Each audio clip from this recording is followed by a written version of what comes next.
Vogel from Toe Tag. You're watching Beyond the Realms. Fuck off.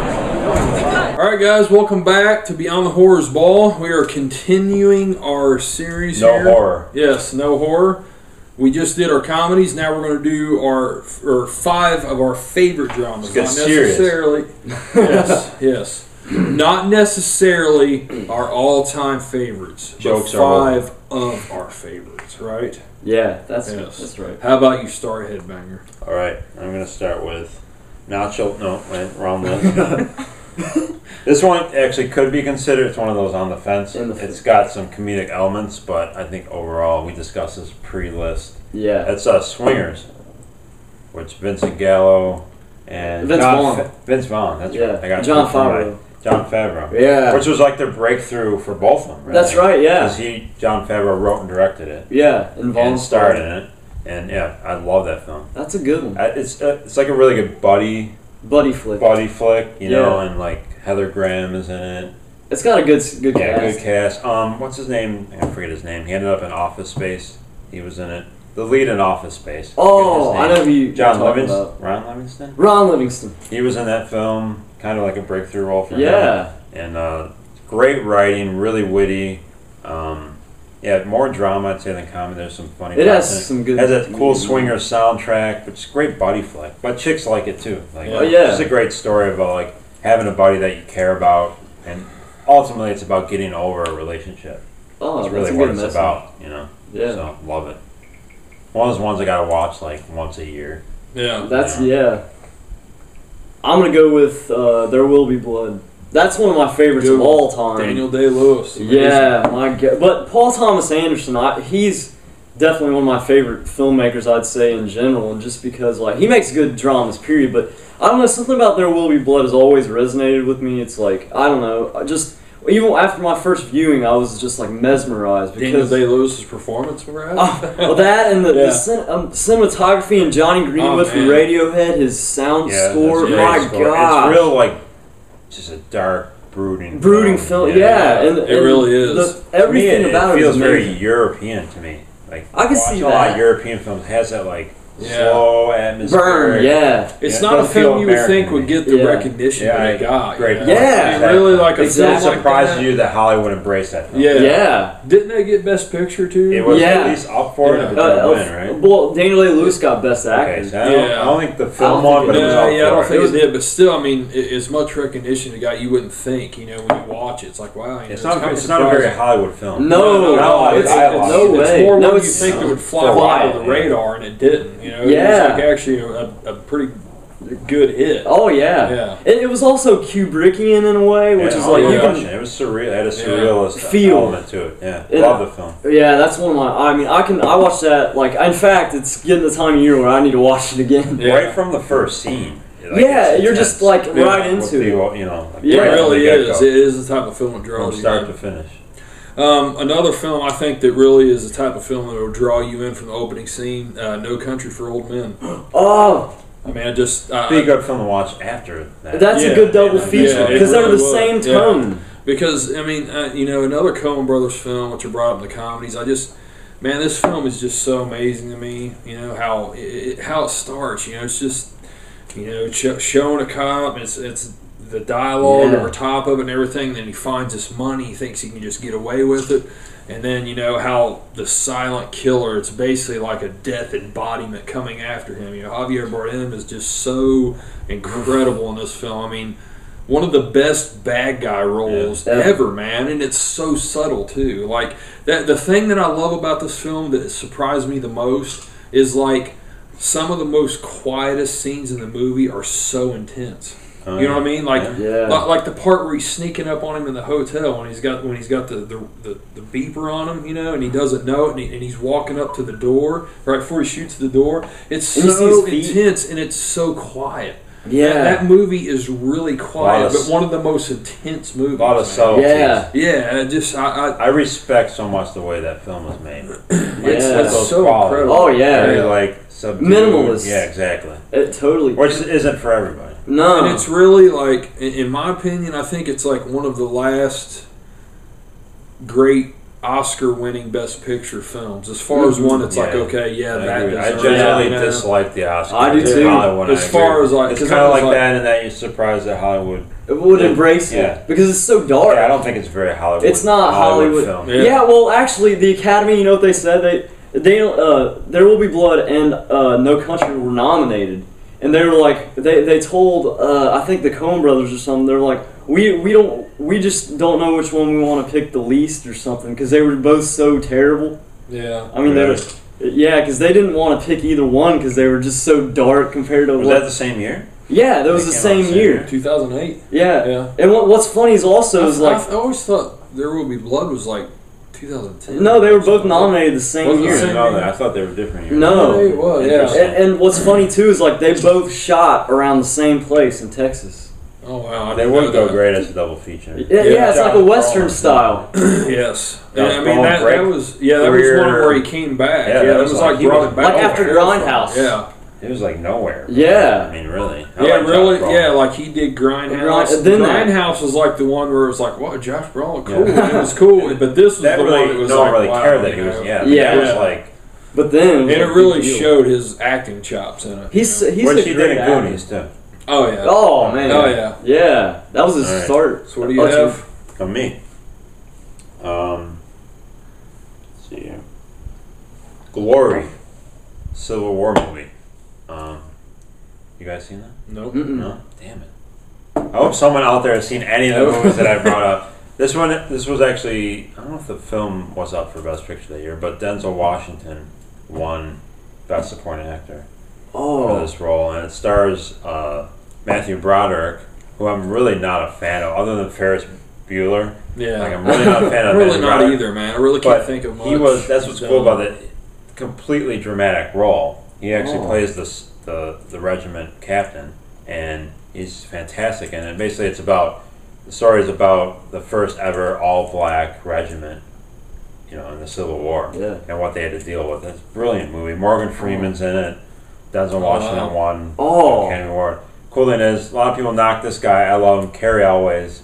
Oh, I like Cary Elwes. A lot of people, they shit on him a little bit. I think as an actor, it pisses me off. And I think if there was one role besides Princess Bride, I actually got into this one night at a party with a buddy of mine. We got into a fierce debate. He said Cary Elwes was a horrible actor, and I was like, "Have you ever seen Glory?" And he said, "No." I was like, "Well, shut up until you see Glory." Cary Elwes basically plays Matthew Broderick's kind of right-hand man. He's fantastic in it. Really dramatic film. Awesome, kind of anti-racism film essentially. That's good. But also history and fantastic epic ending with true story of course. Yeah. And awesome film, intense film. That's great awesome. Performances, and it's a must see. I'm check that out. Intense movie, very somber too, of course. So what do you got, Crazy?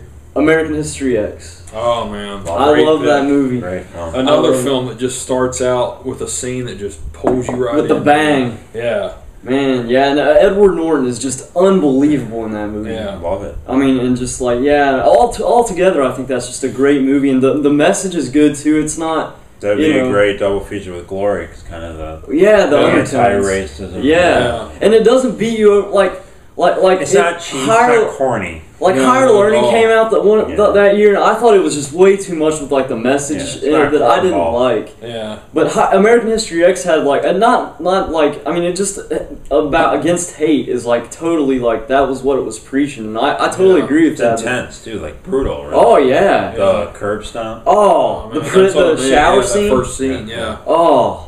It's beautifully shot. Edward Furlong's great in it too. Oh yeah. His career has taken somewhat of a downturn, but he was fantastic in that. That has a pretty good cast. Beverly D'Angelo's the best role ever, Yeah, that's mine. Fantastic film. My next pick is American Beauty. Ooh, excellent choice. Love it. Sam Mendes. Love it, man. I mean, it's that's a film that I didn't really know anything about going into, and that's a film that actually changed my life, believe it or not. Like how that film was, like the story, like of just following what you want to do in life, you know what I mean? Like not letting life trap you down, but following your dreams. Like that film actually inspired me to go out on the road and tour. Like I had a really good job, really good paying job, good benefits, good all this stuff.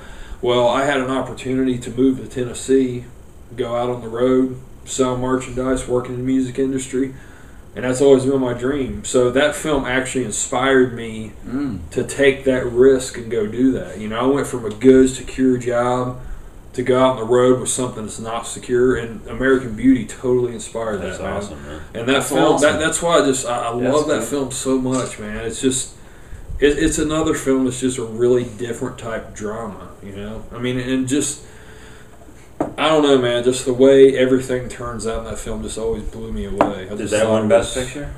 Yeah, it did. I think it did. Yeah, I totally, well deserved. Man, I just love it so much, man. It's just such a great film and a great performance from everybody, I think. You know, I just think across the board, there's really nothing in that film that I would change. I mean, even the soundtrack, the songs they picked, I mean, I just think everything was really laid out well in that film. I agree. Yeah, I love it. Excellent pick. Great Blu-ray, too, by the way.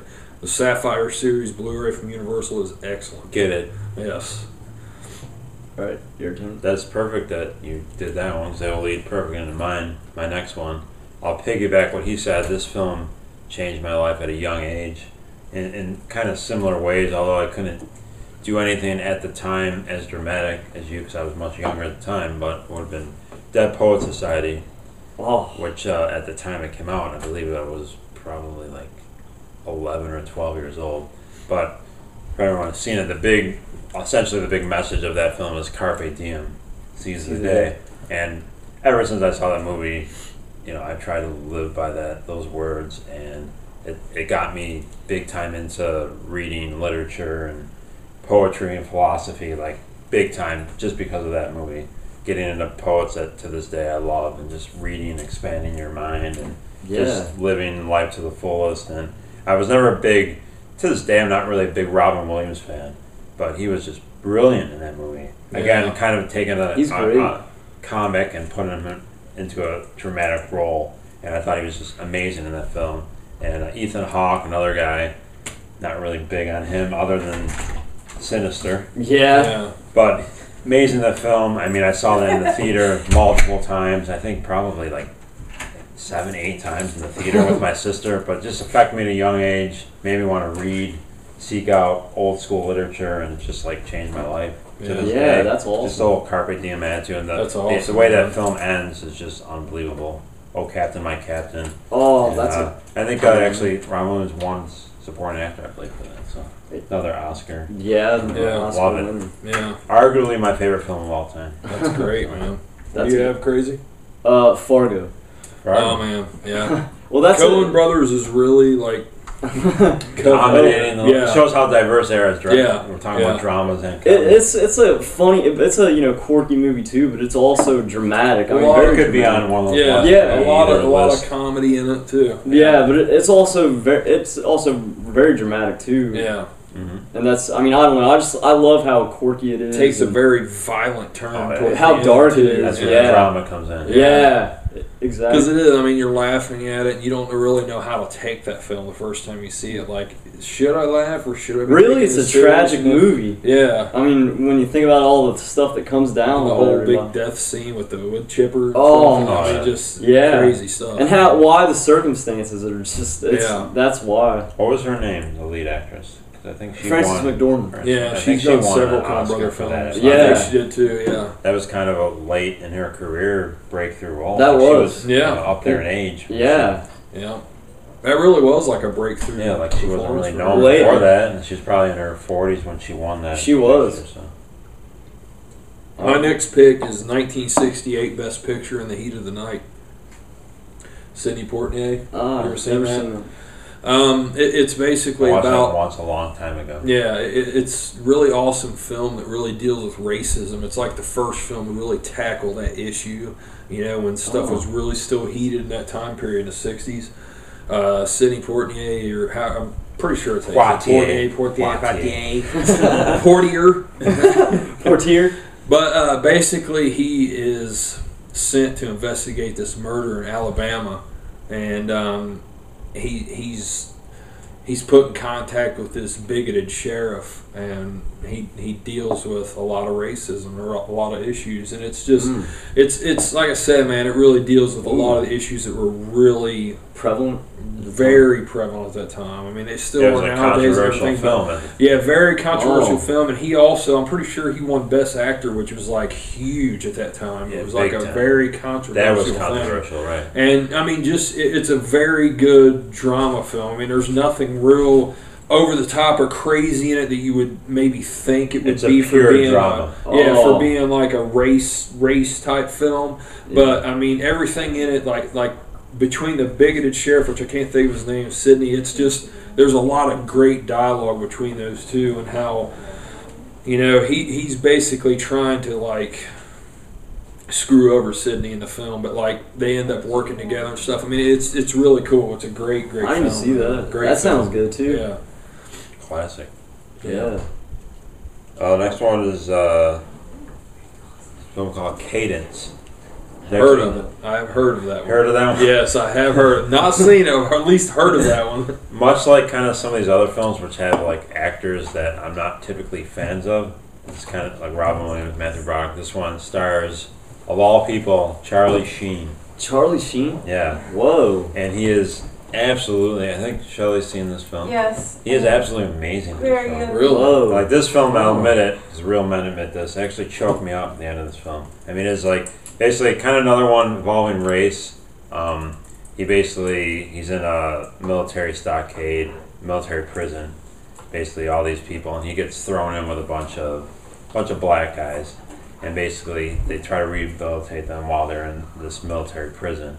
And it's about how he kind of comes in. He's not a racist, but he doesn't know too many blacks, and it's basically about him being forced to work together with the rest of these guys. And at the end of the film, doesn't really give it away, but he ends up getting shipped off to Vietnam, which of course is powerful in itself. But it's essentially about his relationship, developing a relationship with the rest of these prisoners. And it's a fantastic film. Has a little bit of humor, but overall very heavy drama. And the cool thing is his father, Martin Sheen, plays kind of the head of this stockade, who's a real douchebag. And chemistry between father and son in this film is awesome. And it's really like one of those like just obscure. I feel like Charlie Sheen got his due back in the day with Platoon, Wall Street. Yeah. But this was the film I think that Charlie Sheen should have been given credit for. A fantastic film. Was it around that time period? Yeah, it's right around that too. I think a little bit after Wall Street, so maybe like early 90s, late 80s, but fantastic film. Lawrence Fishburne is actually great actor. that's kind of before he was kind of really big. Brilliant film, ending's fantastic, great soundtrack, kind of more like gospel type music, but it's amazing. That's all. Yeah. That sounds good. One of those too. like ones like just seek it out, and it's fantastic. That's So all. what do you have next? Stand By Me. Oh man, great. Yeah. Great I love song. it. Awesome Yeah. drama. That's Talk such a- about a feel-good film, man. Yeah. It really captures youth, even though if you didn't grow up in that area or that era or know stuff of that area, you can still relate to it, I think, as a kid. Yeah, that's why it's like River that's Phoenix. a nostalgic film for me. Just even though I did not grow up in that era, it's just like even then just seeing it, it's just One of like those films, it's on TV a lot, and Yeah. if it's on, you gotta I watch it. Oh, Yeah, man. yeah, Even if it's edited or what you yeah. I still It's that's a it. film that makes you feel good no matter what type of mood you're in. If you Yeah. watch Stand By Me, you feel better when you're done watching it. Yeah, Yeah. I agree with that totally. Excellent film. Excellent film. Doesn't make sense. That's one of those films too. Like it's like a period piece, essentially, yeah. but it really feels like that. Yeah, Yeah, You know it what I really mean? does. Like Yeah, to me, like I 50s. feel like I'm there. And, in that well, time and I frame. think the reason why too is because Stephen King actually took that from a lot of his childhood experiences of stuff that he actually did. So, of course, it really, I think it's why it rings true to what Yeah. you feel because it's taken from real Authenticity. experience. Yeah. Will Wheaton, Yeah. Oh my, yeah. double W. Double W. My next pick is Midnight Cowboy, Nice. the first X-rated picture. Ooh, I haven't seen that. Really? Yes, to win. To win. To win. Okay. I'm picking. This is by chance, but these are like best pictures. It's really by Oscar. chance, but I love them. Pro Oscar. Oh yeah, But they're great like movies. not like Not like what You know you what would I mean? typically Yeah, they're not expect. like Yeah. pro Midnight Hollywood Cowboy. films. No, they're not like Midnight the- Cowboy is another one that like I just recently came into. Like actually within the past year, I actually reviewed it here on Beyond the Realms.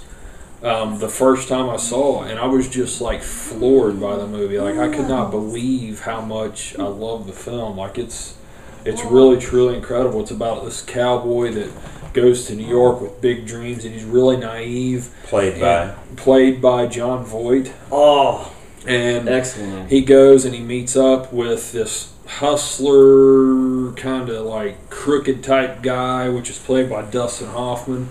And he really just gets tied up in a lifestyle he doesn't like, and it's it's crazy, man. It's a very sad movie, man. It's really sad because they're very poor and they're trying to make it. They're trying to make their dreams happen, and he's trying to pimp them out like Dustin Hoffman tries to pimp out John Voight as a male prostitute because. That's the only way they know how to make a living. Like he's got the looks and the charm and everything with the women, so they try to pimp him out. Like it's really crazy, man. Like I really didn't expect that movie to be as dark or as sad as it ended up being. It blew me away, man. Like it's a fucking excellent film. It's a depressing movie. Yeah, it really is. But excellent. Another great one. Yeah.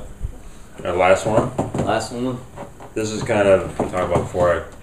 Personally, I consider this a horror movie, but your average person wouldn't. Yeah. So we'll consider it a drama. That's one of my favorite directors of all time, Jasper Noe, Irreversible. One of the most intense films. All his films are like that, very intense, very cerebral, very visual, and it's just a gut punch. His films, and it stars two of my favorite actors. You got Vincent Cassel and his wife in real life, Monica Bellucci, so they have that natural chemistry. Yeah. I've said it a million times. I love Vincent Cassel, and essentially it's a rape film, but ultimately it's a film of kind of live. You never know what's going to happen tomorrow, so make sure you cherish what you have today. So it's got a great message. Unfortunately, the film gets lost in the fact that it's a movie with the 8-minute rape scene.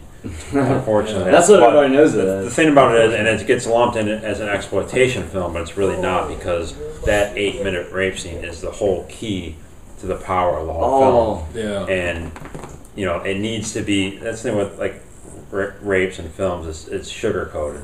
Rape is ugly. Rape is not always 1 minute. You know what I mean? This is an ugly scene, and it's depicted the way it should be depicted, and it's not. So even though it's classified as exploitation, it's actually more real. It's anti-exploitation. Yeah. It's actually as real as it should be. It's ugly, and essentially it's not taking for granted, cherish what you have, and that's essentially what it's about. But the cool thing is, just as a filmmaker, it's a filmmaker's dream because it's set in reverse. The film goes backwards, and it's just visually. Cinematography is unbelievable and intense, and the sounds, and it's an amazing film. I've never seen the film, but like we discussed previously, I've heard so much about it over the past 10 years. I mean, I feel like I already know the film. Yeah. I mean, I've heard how it plays in reverse. I've heard about the infamous fire extinguisher scene, the rape scene. One of the best. So long.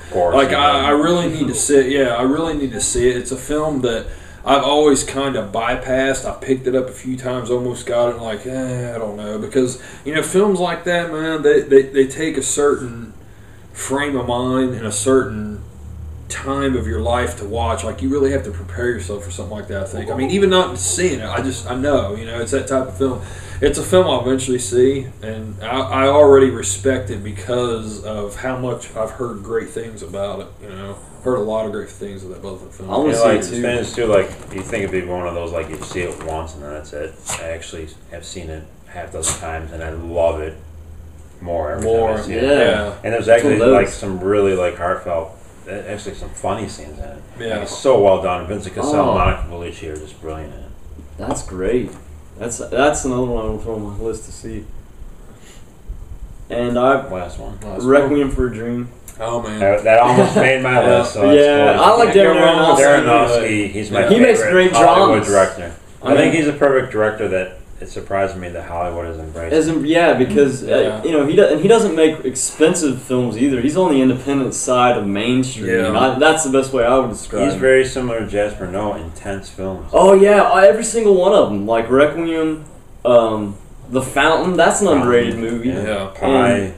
The Wrestler. The Wrestler's one. I would have put that on there, but but Requiem for a Dream has always stuck with me just because of the way it's shot, and I mean, just the story. I've read the book too. Best drug movie ever, I think. Oh yeah, and it makes you not want to do drugs. Yeah, exactly. Knowing someone who OD, I had a friend who OD'd on drugs. That's the most realistic depiction ever. Just wow. You know, I can relate to that personally. Yeah, it's just it makes me like I see it. I'm like, nah, I'm not gonna go touch the that. last 20 minutes of that. Oh my god, such a beat down. I mean, emotionally, it's like this is horrible. That's another film like with actors you don't expect. Jared Leto. Oh fantastic. Yeah. Ellen Burstyn, she destroys it. Yeah. And who's the one Wayans was in that? Which one? Because there's like 10 of them. Yeah. Which Wayans Marlon, was I think. Was Marlon Wayans? He was great in it. Oh, he was amazing. That's Jennifer Connelly, of course. Oh, that's all around. That's just a great movie. I mean, I find myself, even as depressing as it is, just like you go with Versatile, I watch that like at least a few times every year. Still as intense as it is. It's still, I mean, it's amazingly shot. And it's like, that's the thing that blows me away about the most is the way it's shot. Oh my god! That's why that'd be a great piece with Irreversible. Yeah, like a double technically feature. shot great, and then there's just a gut punch. Yeah, just like emotionally, after that you have to watch a comedy. Yeah, watch like My Cousin Vinny after or Dumb and Dumber. Yeah, The Big Lebowski. Yeah. Your final one, Jason. All right, my last pick, and guess what it is? Another Best Picture, Rocky. One of my all-time favorites. Yes. Man. I mean, this movie is like so high on my all-time list because, you know, it's the ultimate underdog story to me. Like, you know, like the underdog mentality in America is really embraced, but like this film, like really like.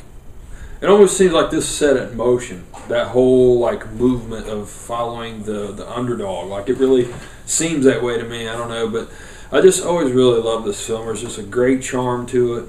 You know, Rocky is just, no matter what situation Rocky gets into, that's just a bad situation, he's always got a positive spin on everything. He's a real inspiration. You know, he's a completely fictional character, but there's a real inspiration from him, you know, to like stay positive no matter what, you know, and always try to look at it, you know, don't look at it from a negative light, you know, what about this, what about that, you know, just, I love his mentality to it, you know, the whole thing. It's just a great movie all the way around. It's one of those films I wish I could have seen right when it came out, before what it become.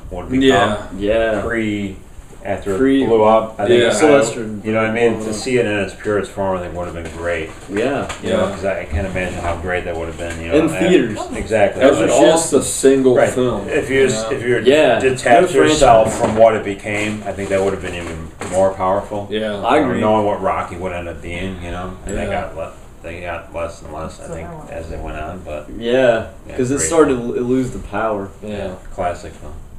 So, yeah, guys, I think that pretty much wraps it up. Yeah. Great time. I think we all would agree. Check out all these films.